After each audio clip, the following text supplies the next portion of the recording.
Hola, muy buenas tardes a todos los amigos y seguidores de lapatilla.com. Les saluda como siempre Rayli Luján y les doy la bienvenida a su espacio Semillas de Patilla. Hoy con nosotros tenemos en el estudio a un invitado bastante especial, pues con él podremos abordar todos los temas de interés nacional. Es el diputado alparlatino Henry Ramos Alup y secretario general del Partido Acción Democrática. Bienvenido, diputado. Muchas gracias por la invitación. Espero que podamos abordar todos los temas sin que nos saquen del aire. Bueno, y para eso también tendremos las preguntas y las inquietudes de todos nuestros oyentes a través de la etiqueta Semillas de Patilla. Igualmente lo pueden hacer a través del Twitter del diputado, arroba @HRamosAlup, pero lo tengo apagado en este momento. Bueno, no importa, estaremos pendientes igual acá tras cámaras para entonces responderle a todas sus interrogantes. Bueno, diputado, sin duda entonces empezaríamos con lo que es el tema del habilitante, que es el tema que está ahorita en el tapete y es el tema que, bueno, sin duda ha tenido bastantes expectativas en las últimas semanas. Sí, uno de los temas, diría yo. Claro. Porque, por ejemplo, hoy, antes de llegar aquí al estudio, me conseguí con la insólita circunstancia de que este es el único gobierno que manifiesta contra sí mismo, que tranca el tráfico, que colapsa la ciudad. Correcto. Que para sacarle el suficiente humo a los potes que zumba para que se distraiga la atención del país sobre los verdaderos problemas que está atravesando la población, la cotidianidad, esa terrible cotidianidad, promueve manifestaciones, tranca el tráfico, interrumpe, molesta a la gente, y exactamente en circunstancias previas a una elección, como la elección municipal. Ahora mismo, cuando me trasladaba acá en las proximidades de Fede Cámara, está un enorme despliegue de policías, de guardias nacionales, la Policía Nacional Bolivariana, etcétera, etcétera, que deberían estar en otras cosas, atendiendo o cuidando a unos manifestantes del gobierno que van a Fede Cámara a culpar a los empresarios de que no hay harina pan, de que no hay aceite, de que no hay comida, etcétera.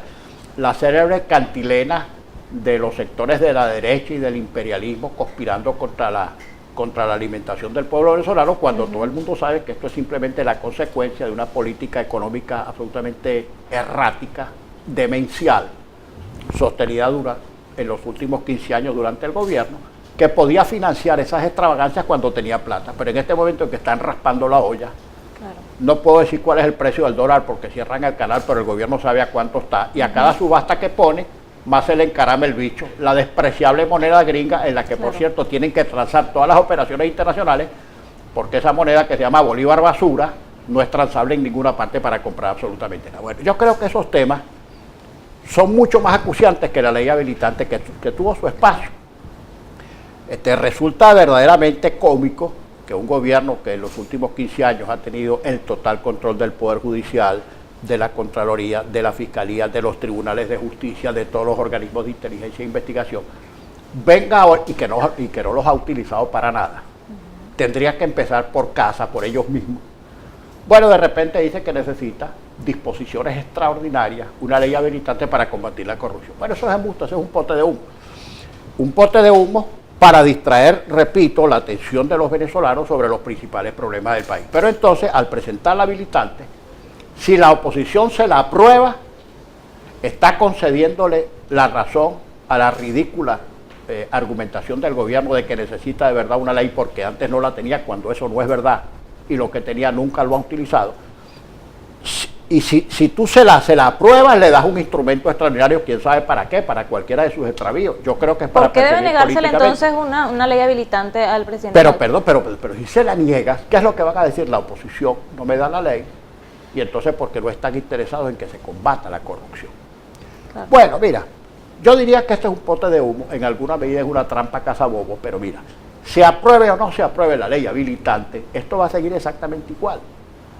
Porque el gobierno para combatir la corrupción de verdad que no necesita ningún instrumento especial. Han tocado algunos casos más o menos protuberantes, el caso del alcalde de Valencia, uno que otro por allí. Y esa es la demostración más palmaria que cuando quieren pueden, que no necesitan ninguna ley especial porque, repito, tienen suficiente con la legislación vigente y con las instituciones que controlan totalmente. ¿Qué quiere entonces Nicolás Maduro con esta ley habilitante? Bueno, ¿qué es lo que busca? Mira, yo insisto en la tesis del pote de humo. El gobierno tiene problemas mucho más acuciantes. El grave problema que tienen es que se les reventó la economía. Están endeudados, limpios y debiendo. No consiguen ningún dinero prestado en ninguna parte. Ya no pueden raspar más la olla, porque si siguen raspando la olla lo que le van es hacer un hueco. se lo gastaron todo. Se dice fácil, pero un gobierno que se gastó 999.000 millones de dólares en 15 años, más todo el producto de la renta interna, más los impuestos, el IVA, etcétera. Además de eso, se endeudó exponencialmente, por ejemplo, en PDVSA y en general el país. Bueno, entonces ya no pueden conseguir más plata prestada sino con garantía petrolera, porque los financieros internacionales saben más de la situación económica de este país que el propio gobierno. Y ellos saben que la economía de Venezuela está exhausta, que nuestra capacidad de pago anda por el suelo y que solo nos prestan plata, no con garantía fiduciaria, ni con juramentos, ni confiadores, sino con garantía real, que es la garantía petrolera. Fíjate, yo dije hace como 3 semanas, a propósito de unas colas de gasolina que vi, unas colas que vi en las gasolineras de Caracas, y caramba, me llamó la atención. Porque la producción y la importación de gasolina depende del gobierno, el transporte depende del gobierno. O sea, no le pueden echar ahí el muerto a ningún sector privado. Entonces, bueno, esto es la consecuencia de que están racionando el mercado interno, porque si tú te pones a ver la producción petrolera que estaba cuando llegaron estos malandros al poder, en 3.100.000 barriles, gracias a la trágica, tétrica manejo de PDVSA, esa producción ha bajado a 2.100.000. Si tú sacas la cuenta del petróleo que se le regala a Cuba, de los compromisos con el ALBA, con el CARICOM, con el Pacto de San José, más el mercado interno, no tienen de dónde recortar para dar garantía petrolera para que le presten más plata. ¿De dónde pueden recortar? Del consumo interno. Entonces, recortando al consumo interno, menos gasolina, menos petróleo, menos abastecimiento del mercado local, liberan petróleo y eso es lo que le ponen garantía, no sé, a los chinos, a los rusos o a quien sea para que les presten dinero fresco. ¿Qué le espera al venezolano entonces con esta crisis económica a corto plazo? Entonces, fíjate, volviendo un poco, hilando temas que aparentemente no tienen conexidad entre sí, pero que caen en lo mismo. Claro. En que el gobierno está raspando la olla y los problemas de la producción, etcétera, hicieron crisis. Mira, en honor a la verdad, pues claro, le estamos todos haciendo las acusaciones directamente al heredero, al hijo heredero, porque es el que está ahí. Pero si ahí tuviera Chávez, sería igualito porque se gastó la plata. Chávez pudo sostener este disparate mientras tuvo plata, pero fue que a este lo dejó limpio y debiendo, le gastó la plata. Es como el papá, bueno, que se muere, el hijo lo quiere mucho y el hijo hereda todo lo que le dejó el papá. Ahora, si tu papá te deja edificios, casas, plata, dólares, etcétera, tú estás feliz, pero si tu papá te dejó limpio, bueno, a lo mejor evocas la memoria de tu papá porque era tu papá y no te queda más que quererlo, pero te deja la ruina, te deja la deuda, te deja el hueco, y eso es lo que le ha pasado al pobre Nicolás, que heredó un hueco. Fíjate, otra cosa que hay que examinar, porque, repito, esto a mí me llamó mucho la atención. Resulta que si no hay harina pan, si no hay aceite, son los ricos, los acaparadores, los contrabandistas, la derecha, la oligarquía, el imperio, etcétera, etcétera. Y llama la atención cuánto tiempo estaremos así también. Los responsables son estos ineptos, que son tan ineptos que son capaces de chocar un carro estacionado, un carro apagado. Esos no saben manejar el país, porque todo lo que tocan o se lo roban o lo echan a perder. Bueno, ¿qué pasó? Fíjate la cantidad de fincas ocupadas, invadidas, para convertirlas en estercoleros, en peladeros, fincas que antes producían carne, que producían leche. Había granjas avícolas en plena producción. Bueno, hoy en día importamos carne, importamos pollo, importamos huevos, importamos de todo, pero además estamos importando rubros agrícolas en los cuales hasta hace pocos años nos autoabastecíamos. Por ejemplo, estamos importando café. Ergo, como tenemos que importar en dólares fuertes, no en bolívares basura, cada kilo de café que importamos no cuesta más y en consecuencia cada kilo de café que compra el venezolano abajo lo tiene que pagar full porque ya el gobierno no puede subsidiar. Nos autoabastecíamos de maíz, hay que importar maíz. Claro. Y de todo, caña, azúcar, bueno, ya todos sabemos lo que pasa con el azúcar, lo que pasa con la leche, lo que pasa con todo, porque la producción nacional está quebrada. Arroz, que Venezuela exportaba arroz, bueno, estamos importando arroz, todos los granos. Estamos enriqueciendo a los países del área que producen alimentos, comida, y el gobierno anuncia como una gran sensación que podemos hacer importaciones masivas. Bueno, podemos hacer importaciones masivas, eso quiere decir que la producción nacional estaba quebrada. Fíjate la electricidad.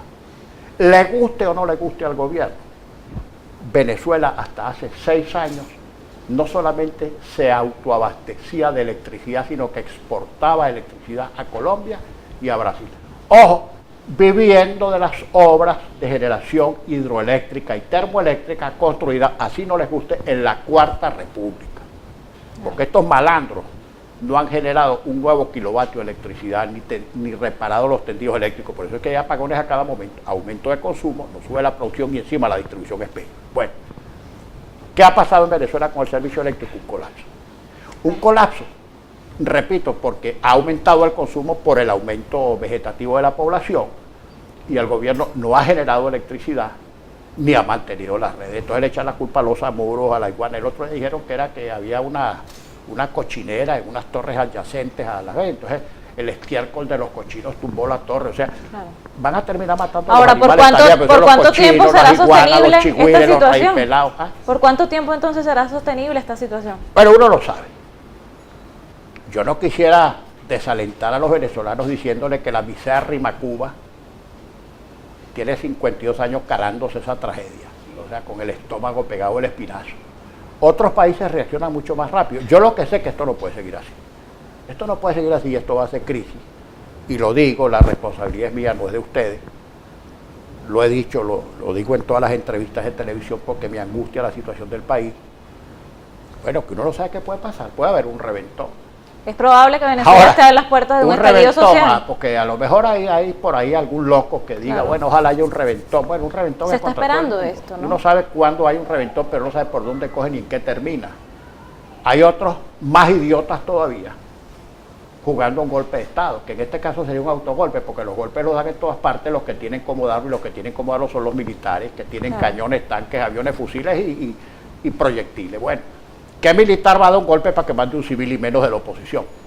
Si ellos dan un golpe es para quitarse de encima esto, para decir que ellos no tienen culpa en el San Benito, y como la gente va a ver el último hecho, van a saludar casi que con bombos y platillos el golpe contra un gobierno, claro, que se está derritiendo solo porque es incapaz y es corrupto. O sea que por ahí no creo que vayan los tiros, porque la solución militar no está en ninguna parte. Sin embargo, usted hablaba en declaraciones anteriores de que sectores extraviados de la Fuerza Armada Nacional podrían ser entonces los participantes de este golpe. Sí, mira, aquí no hay golpe donde no esté la Fuerza Armada.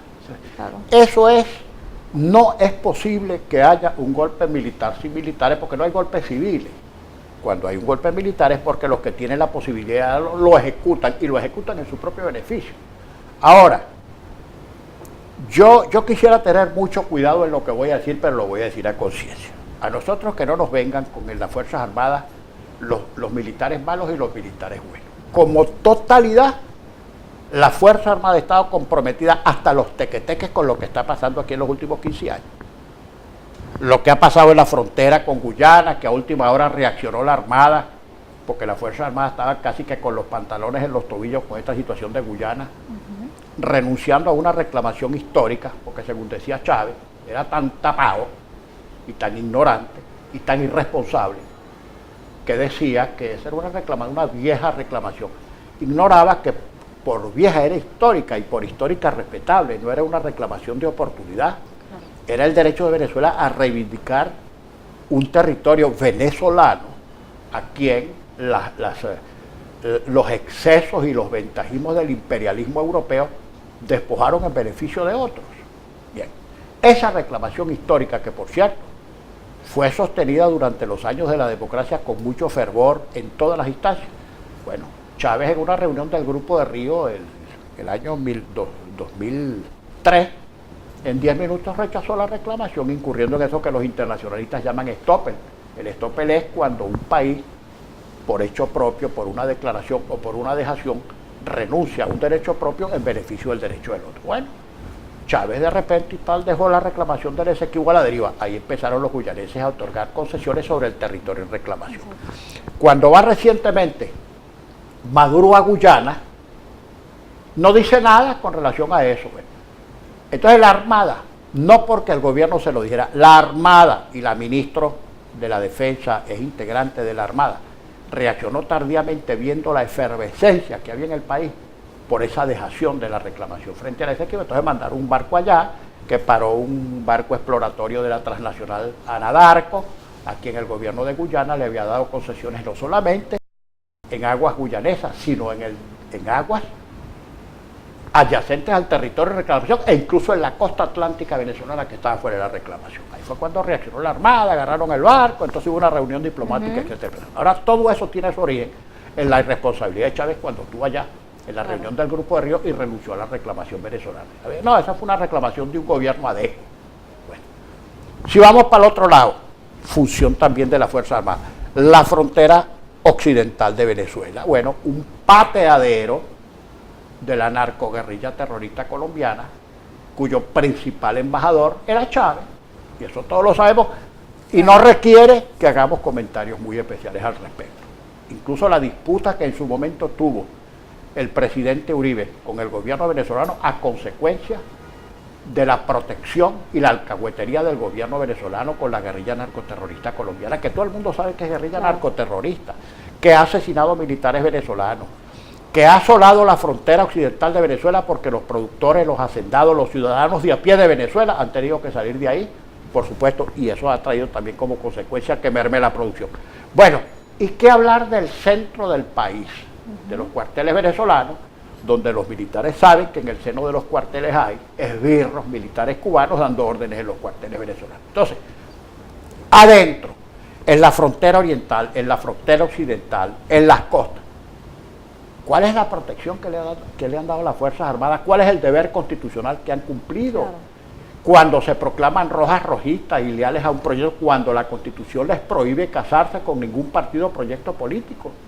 Bueno, esa propia identificación de estas Fuerzas Armadas con el supuesto socialismo del siglo XXI ya es una violación de la Constitución y una violación de su honor y una violación de sus deberes constitucionales. Bueno, ¿y de esto quién responde? ¿El ministro tal o el ministro cual o el comandante de Fuerza Sutanejo o el comandante de Batallón Perencejo que se han identificado? No, la totalidad, porque ahí nadie ni adentro ni afuera le ha echado un parado a haber comprometido a las Fuerzas Armadas en algo que es absolutamente contrario a lo que establece la Constitución y las leyes. Así es que aquí nadie se va a lavar las manos. Claro. Ahora, sin embargo, hay descontento en la Fuerza Armada Nacional y el presidente Maduro tiene que estar consciente de eso. Mira, sí hay descontento, yo creo que son problemas de unos militares contra otros, pero yo no he visto a las Fuerzas Armadas como totalidad echándole un parado al gobierno con relación a esto. No, yo creo que es disputa de grupos internos de poder. Ahora, de lo que sí estoy segurito es de lo siguiente. Mira, los militares son leales hasta la víspera. Hasta la víspera. Llegado el momento, y ellos tienen espíritu de cuerpo, piensan como gremio, el día que tengan que proceder, proceden y no van a estar pendientes de poner un civil para ejercer el gobierno. Y yo digo, tenemos, para quien no se haya dado cuenta, lo que pasa es que la gente cuando habla de este tema se asusta, los militares, claro. Los herederos de las glorias de los libertadores, por Dios. Estos militares forman parte de un gobierno militar que estaba presidido por un militar y ahora está presidido por un civil. ¡Ojo! Si el presidente de la República en este momento fuera Enrique Capriles, también sería un gobierno militar presidido por un civil. Claro. Ese es el tamaño del drama que tenemos en este país, porque Chávez cometió la malandanza de sacar a los militares de los cuarteles, meterlos en la pomada, ponerlos a gobernar y hacer lo que les diera la gana. Claro. ¿Quién los mete otra vez en los cuarteles? Aquí el problema que se nos ha generado con esa irresponsabilidad histórica de Chávez de haber convertido a los militares, desinstitucionalizar a la Fuerza Armada para convertirla en factor político, nos va a costar quizás generaciones resolver. Ojalá que los militares pusieran de lo suyo para entender que su función no está en la política ni en dirigir el país, sino estar cumpliendo con sus deberes constitucionales que empiezan por estar en los cuarteles. ¿Los venezolanos entonces no cuentan con la defensa de la Fuerza Armada Nacional? ¿Qué puede hacer la población entonces en este caso? La población, yo no soy de los que está instigando ni a la rebelión, ni a quemar el país por los cuatro costados, ni a ninguna guerra, nada por el estilo, porque de esas cosas los perdidosos suelen ser los ciudadanos de a pie. Yo lo que creo es que aquí en el muy corto plazo, aquí debería haber un diálogo muy abierto cara al país entre el gobierno y la oposición para tratar estos problemas que son comunes. Estos no son problemas del gobierno, estos no son problemas de la oposición, estos son problemas del país. Yo creo, por ejemplo, y esto que sirva de recado, por si hay por ahí algún loco o alguna loca pensando en fantasías, Aquí no va a haber ningún golpe para que gobierne ningún civil. Aquí ningún militar va a dar un golpe para ponerle la banda a ningún civil, ni del gobierno ni de la oposición, no señor. De un golpe militar, los paganos seríamos todos los ciudadanos, los que están en el gobierno, que serían derribados, por supuesto, y los que estamos en la oposición, que somos civiles. Esa es mi preocupación. Ahora, de estos temas hay que hablar y hay que hablar descarnadamente. Yo creo que aquí hay jugando a gente en todas partes, jugando al caos y jugando a la crisis, sin saber por dónde va a coger la crisis, cuál va a ser el desenvolvimiento, cuál va a ser el cauce final. ¿Cuáles son los mecanismos adecuados entonces para la solución? Entonces, por ejemplo, cónchale, ¿a quién más que a nadie le conviene la estabilidad, la tranquilidad, la normalidad, en vez del sobresalto, en vez de la crisis, en vez del enfrentamiento, en vez de la crispación? Al primero que le interesa eso es al gobierno. En cualquier parte del mundo, al primer interesado en mantener la cama debe ser el gobierno. Ahora, ¿por qué el gobierno no está jugando a eso, sino a todo lo contrario? Vaya usted a ver, usted puede tener mil respuestas para eso. Claro. Y lo vimos el martes cuando pues, los militantes del Partido Socialista Unido de Venezuela trancaron el paso a los trabajadores de la gobernación de Miranda. ¿A qué jugaban? Claro, ¿qué buscaban con esta situación? Claro, pero fíjate, por ejemplo, fíjate tú si es un absurdo. Si el gobernador de Miranda quiere protestar o expresar o manifestar o decir lo que sea, déjelo que lo haga. Es más noticia el saboteo de la reunión, el saboteo de la manifestación que la manifestación misma. Ahora, eso por un lado, pero por el otro, si es que es el propio gobierno, además de sabotear las manifestaciones, sean políticas o de cualquier otra naturaleza, que se hagan por la escasez, por la carestía, por la inseguridad, que se producen manifestaciones todos los días. Se ha batido el récord de manifestaciones porque el país está harto de esta tragedia. Pero es que además el gobierno contribuye con su propia desestabilización cuando es el gobierno para alimentar sus potes de humo quien promueve reuniones o manifestaciones como la de hoy, ahí frente a Fedecámara. ¿Quién más cree, por ejemplo? ¿Pero qué busca el gobierno con este caos? Que aquí no hay leche en polvo por Fedecámara. O que aquí no hay harina pan por Fedecámara. O porque el kilo de carne o de pollo de huevo se haya quintuplicado por Fedecámara. No, los precios se han quintuplicado porque el pobre bolívar basura vale menos que el papel donde está impreso. El bolívar hoy día se ha degradado, ha disminuido tanto que vale menos que la moneda, que el metal donde la moneda está acuñada. Ahora, ya sabemos en cuánto está el dólar, no lo voy a decir aquí para que no cierren el canal. Fíjate, estos tipos, ya iba a decir una palabrota, estos tipos son tan lerdos, tan mermados, que abren una subasta, digamos el dólar está en X precio, hacen la subasta y en vez de bajar el dólar le sube más, y vuelven hacia otra subasta y les vuelve a subir. Bueno, hasta que se den cuenta que con la subasta no están resolviendo nada, sino más bien encareciendo, empeorando lo que quieren resolver, y quemando los pocos dólares disponibles que tiene. Y ahora Rafael Ramírez ha hablado de crear un nuevo sistema alternativo del SICAD, además de Cadivi. Créelo. ¿Qué más debemos esperar entonces? El problema es el siguiente. El problema no es de bolívares, el problema es de dólares. El gobierno siempre va a tener bolívares. Que el gobierno no tiene con qué pagar los aguinaldos, le sobra porque prende la maquinita. Y cuando tú vas a cobrar tu aguinaldo, tú no preguntas si ese bolívar tiene reserva ahora o no tiene. Tú agarras tus bolívares, claro, tú te vas a dar cuenta que ese bolívar no sirve para nada cuando vayas a comprar cualquier cosa y veas que te cuesta 5 o 6 veces más de lo que te costaba hace 2 meses. Su problema es de dólares y esa es la maquinita que no pueden prender. Mira, y es un principio económico elemental, que cuando tus gastos exceden tus ingresos, tiene 2 vías: o aumentas tus ingresos o rebajas tus gastos. Y eso es lo que no ha hecho el gobierno, ni rebaja los gastos ni aumenta sus ingresos. Repito otra vez, el problema del gobierno no es de bolívares, sino que es de dólares. Y el gobierno no va a aumentar su ingreso en dólares mientras no aumente la producción petrolera, mientras no aumenten las exportaciones no tradicionales, que no pueden aumentar porque el aparato productivo del país está quebrado por estos zánganos que invadieron fincas, que confiscaron fábricas y que han convertido todo pues, en un verdadero estercolero. Bien. Bueno, diputado, ahora vamos a leer algunos de los mensajes que nos están llegando a través de la etiqueta Semillas de Patilla. Acá nos pregunta la usuaria @arredshare, pregunta, ¿qué opina de la constituyente el señor Ramos Alup? ¿O cuál sería la salida de la pobredumbre de todos los poderes? Julio Castellanos pregunta, saludos al compañero Henry Ramos Alup. El 8 de diciembre debe interpretarse como un plebiscito. ¿Qué piensa del Viceministerio de la Felicidad? Bueno, muchas preguntas, todas interesantes. Sí. Vamos a empezar una por una para que se nos quede. ¿Cuánto tiempo tenemos? No, tenemos tiempo de sobra. Ah, bueno, gracias a Dios. Ok. De todas maneras, perdóname la inmodestia, pero yo estoy seguro que no les va a bajar la sintonía. Qué modestia, sí. Bueno, fíjate, empezando por la constituyente, ¿no? Fíjate. A la amiga que hace la pregunta le quiero decir lo siguiente, porque entre estos temas volanderos que a veces salen en la oposición, empiezan también, la oposición también tiran dados, que yo no sé qué, mira, Venezuela ha tenido en su historia republicana, contado desde 1811 hasta aquí, la pelusa de 26 constituciones y de 96 actos constitucionales para modificarla. Las constituciones que menos han durado en Venezuela han sido producto de constituyentes. Pero voy a algo más. En el número de constituciones,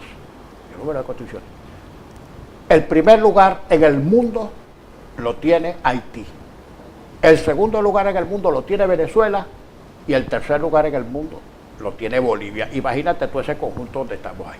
¿Entonces, ¿para qué vas a hacer una constituyente? Una constituyente es para hacer otra constituyente. Lo mismo que hizo Chávez, pues una chaqueta a la medida, etcétera, etcétera. Y si tú haces una constituyente en momentos que no sea de gran entendimiento nacional, eso que tú produzcas ahí dura nada. Si tú haces una constituyente, siendo la mitad del país o un poco más, contra lo que hizo Chávez, contra la otra mitad o un poco menos de la mitad, esa constitución tampoco va a durar nada. Hay otras vías que no son la constituyente, ni otra modificación de la constitución. Hay vías constitucionales, perfectamente constitucionales, para corregir los entuertos del poder público y de los poderes constituidos, si es que nosotros ganamos las elecciones. Ahora, fíjate, otra cosa, en la que yo creo que nos tenemos que detener, y voy a tratar estos temas a riesgo de que sectores de la propia oposición me malinterpreten. Vamos a esperar. Mira, nada se anuncia en la víspera. Es absolutamente equivocado decir voy a hacer esto, voy a hacer aquello, antes de que tú no tengas un piso tangible y conocido que es el resultado electoral. Vamos a esperar las elecciones a ver. Nosotros creemos que vamos a arrasar. El gobierno dice lo mismo. Vamos a esperar el resultado electoral y entonces cuando tengamos ese resultado concreto, sabemos qué es lo que vamos a hacer y definimos la estrategia y cogemos por aquí o cogemos por allá. Pero es que yo digo, que voy a constituyente. ¿Cómo se llama? Referendo. Vamos a esperar. Claro. Hemos esperado 14 años con esta penitencia, con esta situación desesperante. Bueno, vamos a esperar mes y pico a ver qué es lo que pasa. ¿Por qué estaría tan segura la oposición de arrazar en estas elecciones del 8 de diciembre, teniendo en cuenta el Consejo Nacional Electoral que se tiene? Uno no debe generar ni pesadumbre ni falsas expectativas, simplemente un optimismo razonable, porque tú tampoco puedes decir voy a estas elecciones y me van a dar una paliza. Bueno, hay que ser bien bobo. Pero hay que tomar en cuenta también el Consejo Nacional Electoral que se tiene en el momento. Todo. Nosotros estamos yendo a elecciones a conciencia del paisaje que tenemos. ¿Okay? Eso lo sabemos perfectamente, las inequidades del sistema electoral, las desventajas. Sí. Pero bueno, vamos a nuestras elecciones, esperemos los resultados y de ahí veremos qué es lo que vamos a hacer. Es lo que recomienda la sensatez. Ahora, yo no puedo hablar por toda la oposición. Porque serían malinterpretadas estas. Bueno, digo malinterpretadas porque hay gente que dice, tenemos que decir que vamos a arrasar, esto va a ser una paliza de 99-1, etc. Yo prefiero no generar falsas expectativas, hay otros que en el extremo opuesto dicen, bueno, que esto está muy malo, que nos van a matar, que el Consejo Electoral los va a robar. Ese es el extremo opuesto del pesimismo. Ni optimismo, ni pesimismo. Una posición razonable, las informaciones que nosotros tenemos son electoralmente esperanzadoras. Vamos a esperar a ver qué pasa, porque una vez a veces te dicen las encuestas y otras cosas el resultado. Pero vamos a esperar, es cuestión de esperar mes y pico nada más. Okay. Y en base a eso, definiremos nuestra estrategia para no equivocarnos, para hacerlo sobre términos de certidumbre. Eso por un lado. Por otro lado, ¿qué opino yo del Viceministerio de la Suprema Felicidad? Mira, estos del gobierno son tan escasos. Eso ni siquiera se ha dado cuenta que quien enunció el principio de la suprema felicidad fue un liberal clásico inglés que se llamaba Jeremy Bentham. Ahora, ¿qué van a saber esto? Esto triste de eso. Un liberal hedonista, individualista, conservador, antisocialista fue el que diseñó Jeremy Bentham, se llamaba por si acaso. Casi que se los escribo, no vaya a ser que se equivoquen cuando busquen el nombre en Google para saber de quién se trataba. Jeremy Bentham fue quien inventó el principio de la felicidad social suprema. Bueno, ese es un enunciado, como que tú digas de repente, decreto la belleza total de todos los hombres y mujeres venezolanos. Bueno, tú la puedes decretar, pero habrá feos, habrá bonitos, habrá menos feos, etc. Eso no se decreta. Que lo haga este gobierno, exactamente este gobierno, que ha hecho todo lo posible porque no haya tal felicidad suprema, porque ha acabado con la economía del país, resulta un contrasentido. Pero que no me vengan a decir ahora que con el decreto las cosas van a cambiar. Cuando llegaron los iraníes, inventaron, allá el ayatolá Khomeini, cuando llegó al gobierno, inventó el Ministerio del Pecado para castigar todas las infracciones morales y a las normas y procedimientos del fundamentalismo islámico. Después yo recuerdo que durante el gobierno de Luis Herrera inventaron el Ministerio de la Inteligencia, y yo creo que eso no resolvió ni empeoró tampoco nada la inteligencia de los venezolanos. Ahora, yo creo que de verdad que con este enunciado de la suprema felicidad tampoco van a lograr nada, fíjate. Sin embargo, es un sentimiento muy humano silbar en lo oscuro. Por ejemplo, el que anda asustado a medianoche y atraviesa por un cementerio empieza a cantar y a silbar para quitarse el miedo. El que se siente muy débil simula fortaleza ante su adversario para asustarlo, para inhibirlo. Yo creo que esta declaración de la suprema felicidad no es más que una especie de alivio o de consuelo que se está dando el gobierno a sí mismo, proclamando lo que no existe, a sabiendas de que los venezolanos son profundamente infelices por la situación que están atravesando.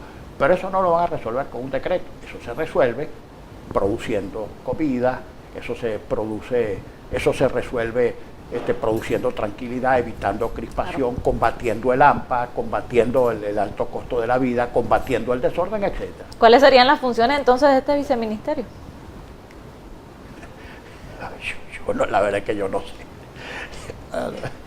¿Se trata de una improvisación más de este gobierno? Bueno, un escape, yo te digo, pues es una cosa de verdad cómica. Bueno, mira, eso sí, ha tenido una gran utilidad el Ministerio de la Felicidad Suprema que generar una gran cantidad de chistes que le han devuelto el humor perdido a los venezolanos, porque para eso se ha servido el ministerio. Sí, pero el viceministro igual ha estado rechazando estas burlas, incluso ha dicho que se trata de una mala intención contra el gobierno. Incluso ha dicho, eso fue Arriaza. Lo dijo también el viceministro que son un par de ignorantes, de la Suprema Felicidad. Por eso les aclaré que cuando uno habla cuando uno se burla un poco de la suprema felicidad social, concebida como ellos la han concebido, ni nos estamos metiendo con Chávez, ni nos estamos metiendo tampoco con el Libertador. El Libertador lo que hizo fue repetir, como antes te dije, el principio de Jeremy Bentham, porque ese era un pensamiento en boga en esa época, y el Libertador era un gran liberal, no era ningún socialista. El liberalismo era la moda intelectual de la época. Claro. Bueno, pero entonces déjame decirle a Arriacita y a este otro ministro, a Río, que cuando uno habla contra el tal principio de la suprema felicidad social, no está hablando contra el libertariano y contra Chávez, porque ellos no inventaron el término. Ahora, ¿cómo podemos relacionar este viceministerio de la suprema felicidad con los afiches que han aparecido en la ciudad capital en contra de esa trilogía del mal? Sí, esa es otra cosa. Por ahí anda la profusión de un afiche donde está Enrique Capriles, Leopoldo López y María Corina Machado acusándolos de lo que al gobierno se le ocurra. Bueno, postes de humo. Todo el mundo sabe que ellos serán adversarios políticos del gobierno, pero ellos no son culpables de lo que está pasando aquí, como no es ninguno de nosotros. Hace unos meses repartieron en la boca del metro un afiche mío vestido de cura, con la cara deformada por la computadora, y decía algo así como: con Fray Henry volverá a la Cuarta República o algo así. Bueno, claro. Pero ¿qué lectura se le puede dar a estos eso lo van a afiches? seguir, mira, eso lo van a seguir haciendo porque yo creo realmente que como el gobierno no ha tenido ni va a tener ingenio para resolver las cosas de verdad, tienen que utilizar este tipo de recursos e inventar enemigos donde esto no está. Era un célebre liberal francés que se llamaba Jean-François Revel. Hace unos años escribió un libro que se llamaba El Estado Megalómano, donde él decía que todo gobierno que llega inventa 3 enemigos. Todo gobierno que llega, y más un gobierno como este, inventan 3 enemigos. El enemigo interior, el enemigo exterior y el enemigo anterior. Entonces, desde que llegó Chávez, primero el enemigo anterior. El enemigo anterior era la Cuarta República. La Cuarta República era culpable de todo, si llovía, si no llovía, si había una epidemia de colitis. La Cuarta República. Todavía lo siguen repitiendo. Ojo, y lo siguen repitiendo con toda su mala intención algunos sectores que se dicen oposicionistas, ¿ok? Porque también nosotros en la oposición tenemos nuestras propias miserias. Pero yo creo que este no es el día para hablar de esto, llegará el momento. Ahora, con estas estrategias que está aplicando el gobierno, ¿qué es el enemigo anterior. ¿qué acciones puede tomar la oposición? El enemigo interior es toda la oposición, es Claro. de Cámara, es Consecomercio, los partidos políticos, la mesa de la unidad, todo el que no esté de acuerdo con este desastre. La oligarquía, la derecha, y el enemigo exterior, bueno, el imperialismo yanqui, la globalización, la conspiración internacional, etcétera, etcétera, etcétera. Y si usted pone a analizar desde el gobierno de Chávez hasta hoy, el gobierno siempre ha girado alrededor de esos 3 enemigos, el enemigo anterior, el enemigo interior y el enemigo exterior. Y con esa necedad, con esos 3 enemigos imaginarios, la producción del país cayéndose, la moneda hecha papilla, la delincuencia aumentando de manera exponencial pese a los planes y planes y planes y a las policías y policías y policías, todo controlado por el gobierno. En fin, este país que estamos padeciendo todo.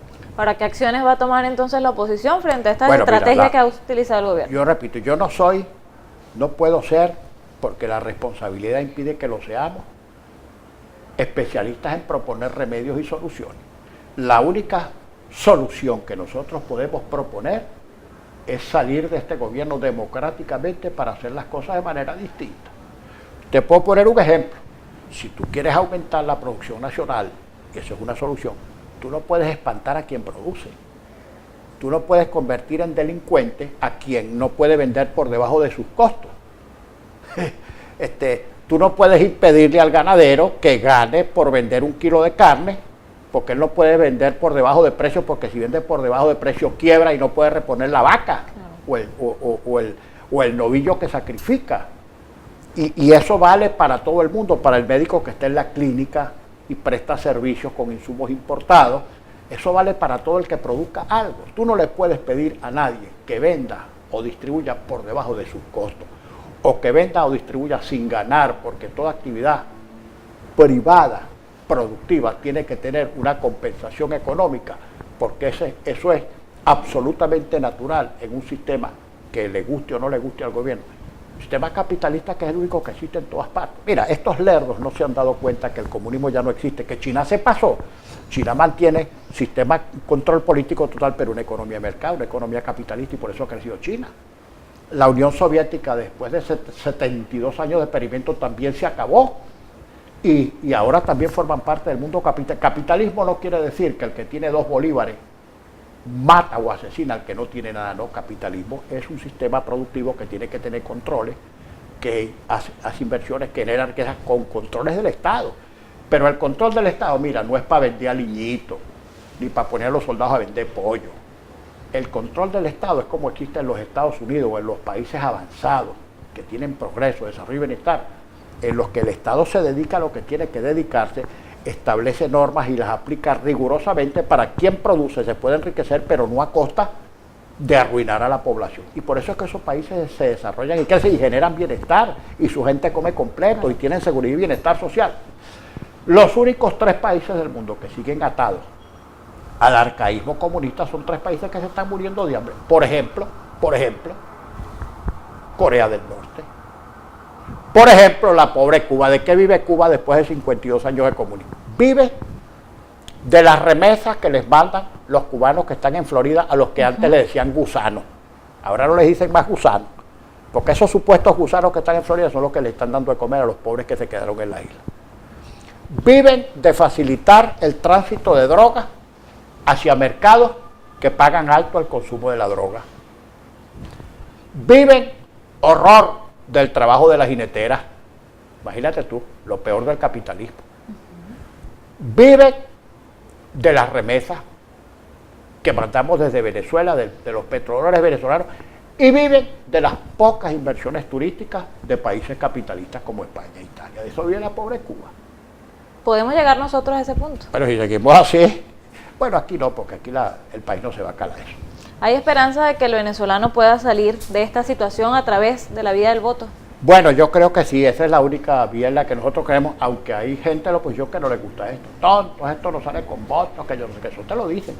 Y a los que estamos en la mesa nos acusan de conniventes, de entregados, de ¿cómo se llama?, de ineficientes, etcétera, porque otra cosa, los partidarios del fast track son partidarios del fast track desde el teclado, pero declaran guerras para que la vayan a pelear otros, pero ellos se quedan en su casa.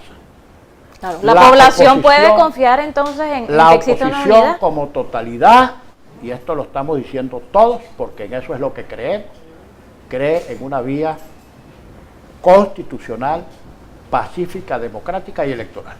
¿Puede confiar entonces la población en esta unidad opositora? Puede confiar la oposición, puede confiar el país en que la oposición, pese a todas nuestras diferencias que las tenemos, y gracias a Dios que las tenemos, estamos actuando de manera unificada y vamos a obtener, yo espero que en el corto plazo, buenos resultados. Con respecto a estas diferencias, bueno, hemos visto ya cómo está la situación con el candidato Antonio Eckarri, que se separó de esta unidad en este municipio Libertador. Igualmente, bueno, vimos la situación que se presentó en el municipio de Latillo. La gente, la población de este municipio comienza a desconfiar de esta unidad, pues se ha generado una serie de comentarios, una serie de controversias con la cantidad de candidatos. Bueno, son dos casos distintos, ¿no? En el caso de Libertador, hubo unas elecciones primarias, resultó un candidato, uno de los candidatos que compitió, concretamente el caso de Antonio Eckarri, se quejó del resultado de las primarias y, según él ha expresado públicamente, nunca fueron atendidas sus solicitudes de reclamo. Yo creo que Antonio es un activo muy importante de la oposición y en vez de estar empujándolo y maltratándolo, hay que conversar con él, porque yo estoy seguro que conversando con él, sin maltratarlo, sin humillarlo, reconociendo su valía y sobre todo los derechos que reclama o que reclamó, ahí podemos resolver las cosas de buen modo, ojalá que así sea. En lo que se refiere a Latillo, ese fue un municipio donde se celebraron unas elecciones primarias. Esas elecciones primarias las ganó un candidato, lamentablemente a los pocos días falleció. De allá hasta aquí nunca se hicieron elecciones primarias. Algunos partidos propusieron hacer sus primarias internas y en definitiva no las hicieron y escogieron su candidato. Correcto. Señalándolo. Otro partido hizo sus primarias internas y escogió un candidato que está ahí. En el caso de Acción Democrática, la candidata que presentamos ha sido respaldada por 10 organizaciones políticas, eso son el 70% de los partidos que están en la mesa de la unidad y una cantidad de vecinos. Bueno, que compitan y que concurran. No hay otra solución. Pero repito, es por cierto el único municipio de Venezuela donde por las razones que te expliqué no hay candidato único de la mesa. En el Latillo, en cambio, la lista de concejales sí es la lista de concejales de la mesa de la unidad. Hay otros lugares del país donde se han lanzado candidatos al margen de la mesa, pero en el caso de Latillo los candidatos a alcalde no están al margen de la mesa. Repito, como no se escogió un candidato único por la mesa, la propia mesa decidió que cada organización lanzará sus propios candidatos. ¿No sería un riesgo para la oposición esto de que pueda perderse entonces no, en el caso de Latillo no hay la menor posibilidad, porque en el caso de Latillo el partido de gobierno del PSV, su candidato tendrá creo que 5 o 6 puntos en las encuestas, quizás a lo sumo 10. No hay la menor posibilidad de que ese municipio... En cuanto al municipio Libertador, ¿no sería bueno, en cuanto al municipio Libertador, repito, para no obstruir las posibilidades de entendimiento, yo prefiero ser prudente. Es un municipio muy difícil electoralmente, siempre lo ha sido, es lo que dicen los números. lo sigue siendo, porque otra cosa, no podemos estar diciendo tampoco que vamos a ganar en todas partes, porque el gobierno no es mocho y el gobierno tiene una fuerza electoral importante en toda Venezuela, como la tenemos nosotros también. Se trata de una competencia entre fuerzas electorales de significación ambas. Claro. Nosotros vamos a decir lo mismo que dice el gobierno, que nosotros no existimos. No, para nosotros el gobierno y las fuerzas que lo respaldan existen. Nosotros creemos que somos mayoría, pero no podemos ignorar que el otro también existe. Bien, en municipios tan importantes como El Libertador, yo creo que tenemos que seguir conversando. No podemos estar acusando a nadie de estar pasado ni de ser vendido, porque eso, primero porque no es verdad, y en segundo lugar porque eso más bien aleja en vez de aproximar la posibilidad de alguna solución satisfactoria para todos. Claro, de estas diferencias que usted ha mencionado dentro de la mesa de la Unidad Democrática, ¿se puede esperar algún quiebre a futuro con esta situación? Mira, no, bueno, yo espero que no, fíjate. Este tipo de alianzas son difíciles por muchas razones, pero no imposibles. En primer lugar, porque nosotros, a diferencia del chavismo, donde había una sola voz, una sola opinión, que ahora no tanto, es distinta a la oposición, porque en la oposición en la mesa hay 36 organizaciones políticas. Allí hay desde partidos que se proclaman marxistas-leninistas hasta partidos que son neoliberales, vale decir, de extrema izquierda a extrema derecha. Sin embargo, eso no ha imposibilitado el hecho de que nos hubiésemos puesto de acuerdo para escoger alianzas, para escoger los mismos candidatos a diputados a la Asamblea Nacional en circuitos y en listas, escoger el candidato presidencial que presentamos en 2 eventos electorales sucesivos, escoger los mismos candidatos a gobernador y a consejos legislativos regionales y prácticamente los mismos alcaldes y concejales de todo el país. Y esto tampoco es ningún invento venezolano, porque la Concertación chilena, por ejemplo, después del golpe que se le dio a Allende, que habían apoyado algunas fuerzas como la Democracia Cristiana, a los años frente a Pinochet se pusieron todos de acuerdo, demócratas, cristianos, comunistas, socialdemócratas, socialistas, etcétera.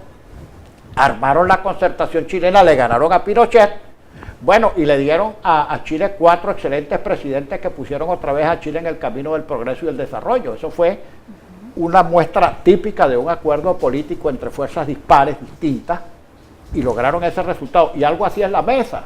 Claro. Si es que nosotros hemos obtenido resultados extraordinarios. Claro, allí hay partidos que por ejemplo, tratan, aún en la unidad, de jugar en beneficio de su organización. Esto es comprensible. Claro, ojalá que el interés legítimo que tiene todo partido en jugar para sí no comprometa la unidad y a nadie se le vaya el yoyo, de manera que por pensar más en sí que en la unidad, se echa a perder la unidad, porque una cosa como esta es muy frágil y hay que andarla cultivando y cuidando a cada momento. Bien, bueno, vamos a continuar leyendo los mensajes que nos están llegando a través de la etiqueta Semillas de Patilla. Les recordamos que conversamos con el doctor Henry Ramos Alup, secretario general de Acción Democrática. Bueno, le está respondiendo acá todas sus inquietudes. Ustedes sigan enviando las preguntas. Les recuerdo, a través de la etiqueta Semillas de Patilla. Acá el usuario, la usuaria, @jessiale1710 dice: ¿qué opinan sobre las declaraciones del ministro Ramírez que para enderezar la economía necesitamos 50 años más de revolución? También pregunta la usuaria @alehds, saludos a Henry Ramos Alup, ¿para qué votar si sabemos las desventajas que tenemos? Bueno, vamos a empezar por la última. ¿Para qué votar si sabemos las desventajas que tenemos? Bueno, sabemos las desventajas que tenemos, pero yo creo que si no vamos a votar es peor. En este momento hay una buena cantidad de alcaldías y hay posibilidad de lograr muchísimas más, que si de una vez no vamos a votar, quiere decir que le vamos a entregar las 335 alcaldías al gobierno. Entonces yo creo que esa no es la solución. Aunque digo, respeto mucho a la gente que frente al sistema electoral tenga dudas, diga que no vale la pena, etcétera. Frente a la gente que tenga esas opiniones, tenemos que insistir en un esfuerzo de explicación y de persuasión para que se entienda que entre los muchos peligros y acechanzas que tenemos, lo peor sería de una vez entregarlo todo. ¿Okay? Bueno, además, los caminos electorales democráticos y constitucionales a veces son los más largos, los más difíciles, los más desesperantes, pero los más seguros sin duda alguna. ¿Okay? Bueno. Eso por una parte. Por la otra, la pregunta que me hizo... Las declaraciones del ministro Ramírez. Si el país no supiera la tragedia que han significado estos 15 años, pudiera apostar a decir que hacen falta 50 más. Pero yo creo que si el ministro Ramírez dice esto en una reunión del PSV, lo sacan para afuera. Porque entre las principales reclamaciones que existen en este país están los reclamos internos en el partido de gobierno, que se queja por el desastre y el disparate de este gobierno. Es que es una equivocación para el que crea que es que las manifestaciones son cosas de opositores. No. La carestía, el costo de la vida, la inseguridad, están afectando por igual a una señora de la oposición o que no tenga partido político, que a una que sea devota de Chávez o del partido de gobierno. Es igualito. El kilo de harina pan le cuesta lo mismo cuando lo consigue. El muchacho se lo matan en la puerta de la casa porque los malandros lo distinguen entre militancias políticas. Si todos somos víctimas de esta desgracia. Ahora, no puede ser posible, no es verdad, que ni siquiera los enchufados del gobierno a nivel de base se sientan felices con esta tragedia que vive Venezuela. Por eso es que si Ramírez, el ministro Ramírez, llega a decirle a alguien que hacen falta 50 años más de algo como esto, cuidado si lo linchan, su propia gente. ¿Qué es lo que ha hecho que el ministro Ramírez haya perdurado tanto en estos cargos? Porque sabe mucho. Ese es su póliza de seguro. Sabe demasiado. Esa es su póliza de seguro y él lo dice. Claro. Ahora, la población, ¿cómo entonces puede enfrentar sabe mucho, pero no de petróleo, no vayas a creer, no sea que me malinterprete. Claro. No sea que algunos opositores digan, bueno, Henry Ramos dijo que el ministro Ramírez era un sabio. No sabe mucho de las cosas internas del gobierno que al gobierno no le interesa que se sepan. Es el único personaje que sabe. No, hay varios que saben mucho. Sabía las de Chávez y las de su entorno. Y bueno, esa es su póliza de seguro, no es el que ha manejado el pote, por favor. ¿Por qué sale Menéndez la entonces? La boloña del pote. Según su consideración, entonces, ¿por qué porque Menéndez? de repente quitan a Menéndez porque es de un sector y porque no ha hecho nada, entonces sí se puede hacer. Hay una pugna de poder muy grande ahí adentro también, ¿ok? Claro. Pero mira, como dice que en mi tierra, por todos lados Catalina es tuerta. Sales de Ramírez y pones a Menéndez, sales de Menéndez y pones a Jordani, sales de Jordani y pones a Lucifer, a quien ponga es lo mismo, el mismo cuadro. ¿No hay ninguna figura del gobierno entonces que pueda hacer una representación correcta? Si la hay, es un secreto muy bien guardado, sería bueno. Según su consideración de los que están actualmente. No, la verdad, porque es una concepción. Es que además, mira, este equipo que está actualmente, que es el mismo de Chávez, son víctimas de sus propias equivocaciones. ¿Cómo hacen ellos para rectificar, por ejemplo, la política económica? Porque esa es otra cosa, fíjate. Cada vez que el pobre Maduro intenta rectificar algo en lo económico, surgen los cancerberos de su lado a decirle, estás traicionando el proyecto, te pasaste para la derecha, le estás haciendo concesiones, el genio supremo de la revolución se revuelca en su tumba, etcétera, etcétera. Y claro, y Maduro sabe que para poder salir de este hueco, tiene que tomar ciertas medidas económicas convencionales que son las que están en el librito, que son las que están en todas partes, que no son medidas comunistas, son simplemente medidas racionales. Ahora, cuando toma esas medidas, para compensar el efecto que esas medidas le están causando entre sus detractores internos allá, que lo acusan de traidor para abajo, entonces por eso es que él tiene que buscar algunas víctimas en la oposición para tirarle pellejo a sus perros. Aquí está. Te tiro a estas víctimas, entonces las distraigo con relación a las medidas económicas que tengo que tomar. Y mientras no tome las medidas económicas, seguiré empeorando. Y mientras más tarde las tome, peor. Bueno, ahora quisiera abordar también lo que es el tema de las denuncias que se han estado haciendo sobre unas presuntas acciones legales que se tomarían en contra del líder de la unidad, Enrique Capriles. Incluso usted ofreció una rueda de prensa sobre esta situación. ¿Y qué avances han podido ustedes obtener sobre esto? Las pruebas que se han obtenido y qué se haría, qué acciones se tomarían contra esto. Pruebas no hay, eso no son procesos judiciales. Y las imputaciones son simplemente de carácter político. Yo creo que en el caso de Enrique, imputarlo peor que un crimen es una estupidez, como dijeron alguna vez en de Napoleón Bonaparte, que mandó a fusilar al duque de Enghien. Peor que un crimen es una estupidez. Porque les guste o no les guste, el abanderado de la oposición, el que aparece como la figura más prominente, ha competido en 2 procesos electorales y ha obtenido un resultado muy importante. Claro, no es él como cabeza de la oposición. Entonces imagínate lo que significaría que precisamente traten de descabezar a la oposición poniendo preso nada más y nada menos que al que fue candidato presidencial en los últimos 2 procesos. Yo creo que esos son amagos, simplemente para inhibirlo. Dicen que no está gobernando en Miranda, que anda de gira. Bueno, pues si anda de gira porque nosotros en la mesa decidimos que él, como uno de los activos más importantes de la oposición, tenía que hacer gira. Y no las hace Maduro todos los días. Maduro, con el pretexto del gobierno de calle, aparece de repente en cualquier lugar del país porque está en campaña electoral. Ahora, él puede salir en campaña electoral y los de la oposición no pueden salir en campaña electoral, sean gobernadores, alcaldes o no ejerzan ninguna facultad. Yo no creo que lo vayan a imputar, pero entre otras cosas dimos esas declaraciones a tiempo porque tenían el paral montado. Paral montado, yo no creo que para ponerlo preso, pero por lo menos para molestarlo, para distraerlo, para que estuviera pendiente de una escopeta montada que en cualquier momento le podían disparar.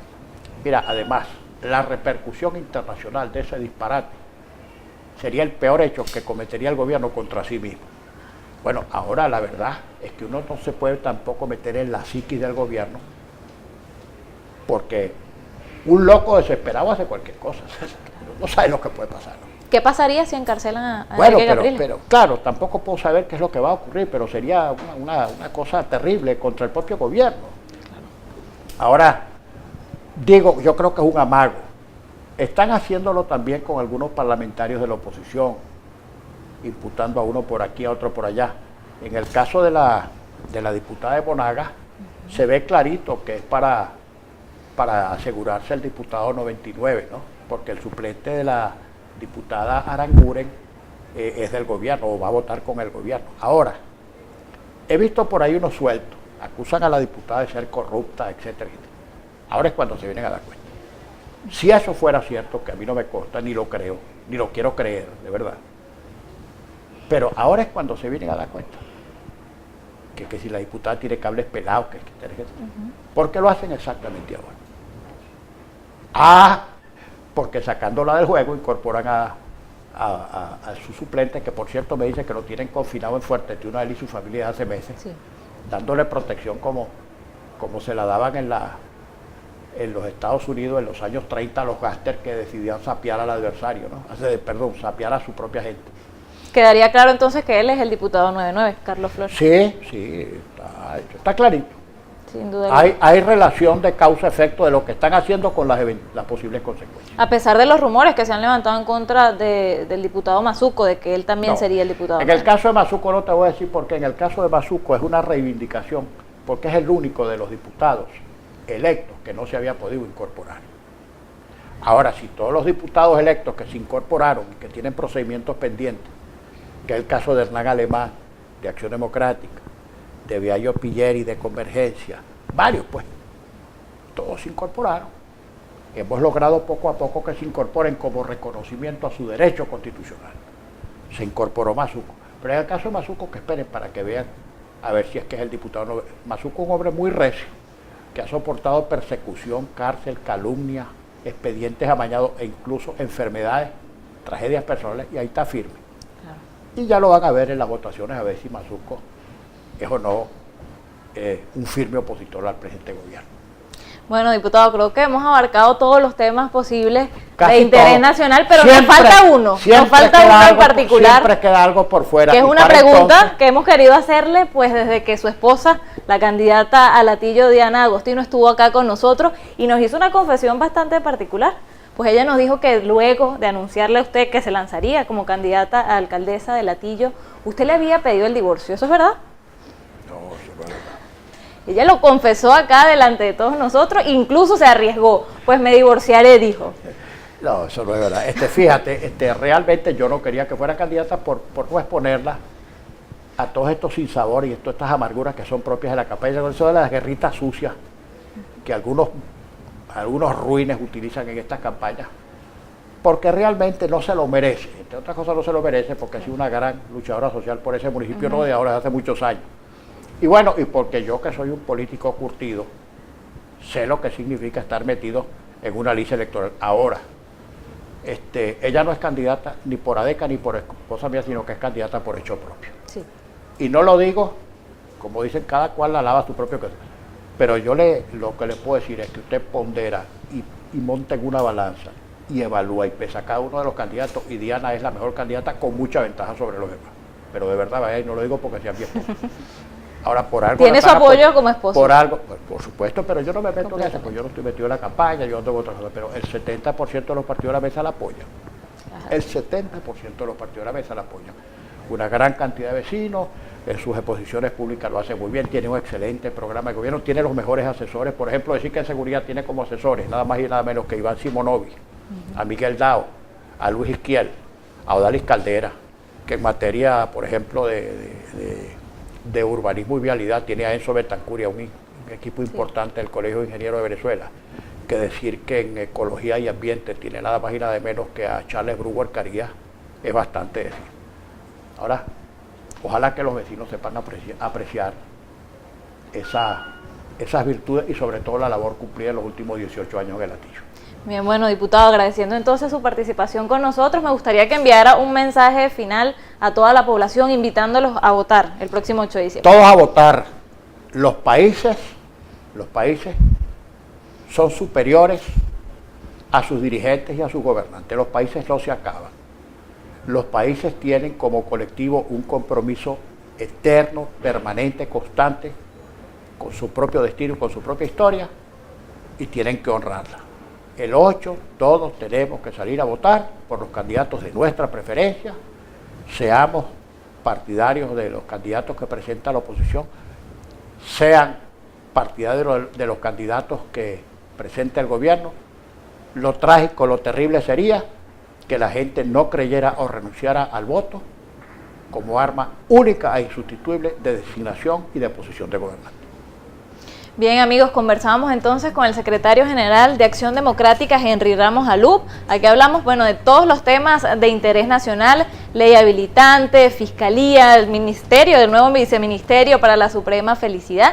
Y bueno, lo más importante es tomar en cuenta el mensaje final del doctor Ramos Alup, y es, bueno, salir a participar este próximo 8 de diciembre. Él confía plenamente que la salida a toda esta crisis económica, esta crisis social, es a través de la vía del voto. Se despide por el momento Rayli Luján y los esperamos para un próximo Semillas de Patilla.